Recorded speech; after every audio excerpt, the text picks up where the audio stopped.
see the movie. Yeah. Justin, for you, I mean, your career is, you've had a really busy career for 20 some odd years, and you've done a lot of films that were theatrical releases that probably not the kind of movies that might get made theatrically today. Romantic comedies and all of that. They should be made, and they should be made theatrically. Not all of them. We're not going to get into Yeah, okay. That's a long version. But how do you feel, I mean, as an actor, just in general, how do you feel about the concept of, you do a film and, there is the theatrical world, there's the streaming world, there's the video on demand. How do you adjust to all that? There's still, I don't think much about it. There's still jobs that are, I'm still so grateful I get to do. I mean, that's the truth. I'm just grateful I get to keep working, doing this job. I grew up, my mom was an actress growing up, so my idea of acting was always that, you do a few commercials every couple of years and you do plays, but you certainly wouldn't make money doing it. And I'm grateful every time I get a job like this and I get to work with people like this. And I really mean it. I'm so grateful that my friends are here and people are in the audience watching it. So I really thank you for coming out, because I know it's so easy now to watch. I mean, I do it myself. I watch movies on, we watch streaming movies and stuff. So I'm just so glad that anyone's seeing this in the theater, or at all, because it was such a low budget movie and it was such this was nice. So I don't know. I'm just glad I'm still able to do it. It's not a great answer. A lot of actors say that it really is about just doing the work and hopefully it's seen, and you adjust to. You don't do it because it's going to be in a theater or on streaming. You just do it because it's a great part. That would have been a great answer. Shit. And much more succinct, efficient. Kind of what I was trying to say, but in fewer words. More articulate. It's the same point that it's all about good material. Let's open it up to some questions. Raise some hands right over here. Speak loud, please.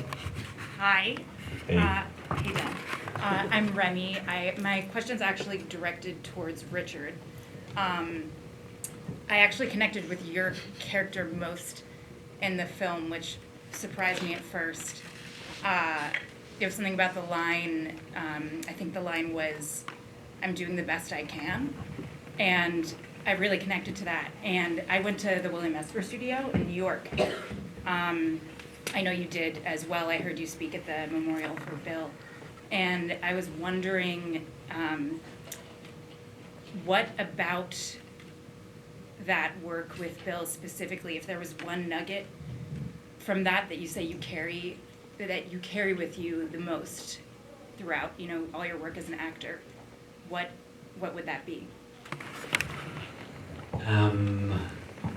I'm going through my computer in my head right now, which is really slow. Still? Is that what you said? I said Bill Esper was a Oh, I didn't hear about full master name. I only teacher. heard Bill. We had a memorial for him in New York, and I spoke for quite a long time about him. I would say that it goes back to what I said at the memorial. Actually, it goes back to just listening. Yeah. You do all the work you can do on a guy, and and how you get there is kind of your own way in, right? But once you kind of come into the space, and even before that, there's a way of being open to whatever happens, and that begins with listening,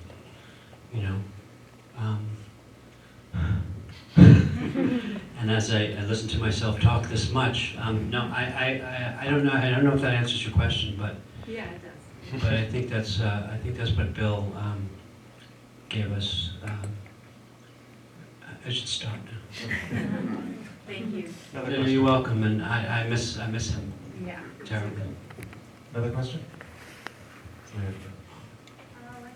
question is for Kate and Justin. Was any of your banter improvised? Question is for Kate and Justin. Was any of the banter improvised? Yes. Next question. Yeah. I mean, we use the script, and we, of course, did the script as written, but then naturally we would improvise and fuck around and. That smoking scene was pretty heavily, right? The smoking Yeah. scene. Or like one take and one take only. You did that. Don't move.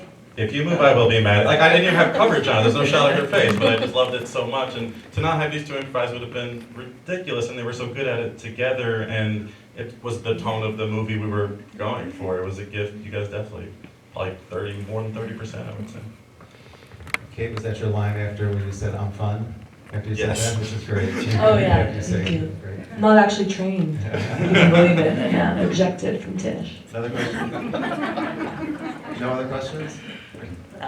Hi, Dan. So, good to see you, man. So, my question's about post. How long did post-production take, and was there anything that surprised you or jumped out at you in the process of how the film changed when you were editing? Did anything change in editing? No, it went pretty normally. It just started slightly longer. We whittled it down. I really try to get these things as tight as I can. If there was something long, I apologize, but it certainly wasn't my intention to ever overstay the welcome. I'll give you one anecdote. We realized a really great actor named Michael Godair was in the film, who plays David, the brother who couldn't be here. He's a New Yorker. And he was always kind of slightly advocating for his character to have more, but he always had really good reasons for it. Like for example, he felt his character should come help rescue the father, and he was right to say that. But he always thought his character could have really had a pivotal moment at the end of the film, and I didn't write it, didn't have it, and then when we did one day of reshoots where they do the scene with Justin and him with the timer, where he dresses him down and says, you need to kind of grow up a little bit. And as many of you in the audience might know, when you do improv, which I wrote a version of that scene nobody loved that much, but so they did a lot of improv back and forth, but it was just going on forever, because actors will just go on forever until you call cut. And I guess that was my one contribution, was giving it a 1 minute limit of how long they could perform that scene for, and it really whittled it down to something that is now one of my favorite scenes in the movie. So I always now try to plan to have a weekend, maybe 3 months into editing, where I just get little shots that I need, or maybe even a crucial scene or two, and that was probably the one major thing I could think of. So. Yeah, played well. Dan, has your family seen the movie? Yeah, they saw it. They weren't blindsided. They read it. There's enough fiction in there for them to relax. There's enough truth in there for them to be seen.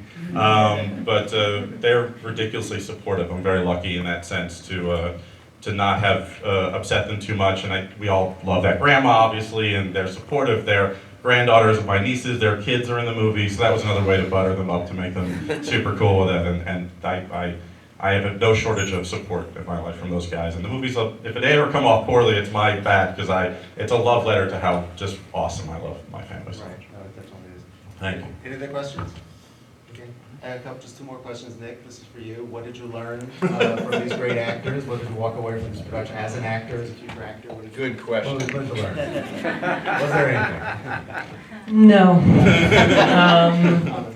No, yeah, I learned, well, I came from film school, and what was really comforting to me was how similar the ecosystem of filmmaking is still after film school. It still felt the same, hierarchy and everything, and just made me feel like, you kind of know more than you know what I mean? I don't know. Yeah. Whatever. Yeah, you learned nothing, you knew everything. It's not rocket science. Exactly, yeah. Yeah, it's not brainstorming. Thank you. So, Dan, you'll be doing another Q&A tomorrow night here? Yeah, sure. If anybody wants to invite anybody, we got one more here, and then it's available on the iTunes and Amazon rentals and such. And we would appreciate any word of mouth you want to give us. But I deeply appreciate you all coming here and supporting us tonight, and that means a lot. And I hope to hang with you guys after. If you stick around. Thank you very much for doing that.